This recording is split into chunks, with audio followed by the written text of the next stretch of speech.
Hi friends, ఎలా ఉన్నారు? ఈరోజు నేను simple and party wear thread bangle చేయబోతున్నానండి.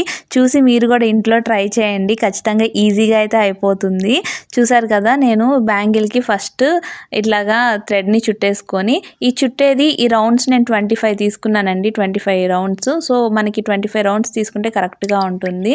And నేను దీనికి లక్ష్మీదేవి కాసులు యూస్ చేశాను. మనకి ఇవి మ్యాచింగ్ షాప్లో దొరుకుతాయి. అండ్ మిడిల్లో డెకరేషన్కి రౌండ్ చేసుకోవడానికి చూసారు కదా, నేను ఇలా మల్టీ కలర్ కుందన్స్ తీసుకున్నానండి. ఇవైతే మనకి ఏ డ్రెస్ మీదకైనా సెట్ అవుతాయని నేను ఎక్కువ మల్టీ కలర్ యూస్ చేస్తాను. చూసారు కదా, మీరు కూడా ఇట్లా ట్రై చేయండి. నార్మల్గా వైట్ కలర్ వేసుకోవాలనుకున్నా కూడా మన ఇష్టం వేసుకోవచ్చు. ఏ కలర్కి ఆ కలర్ వేసుకోవాలనుకున్నా కూడా.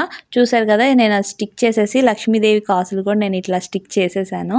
షార్ట్ని స్వైప్ చేసేటప్పుడు బ్యాంగిల్ ఎలా ఉందో పక్కన ఉన్న కామెంట్ సెక్షన్లో తప్పకుండా నాకు చెప్పండి. నాకు చాలా హ్యాపీగా ఉంటుంది, చాలా మోటివేషన్గా కూడా ఉంటుంది.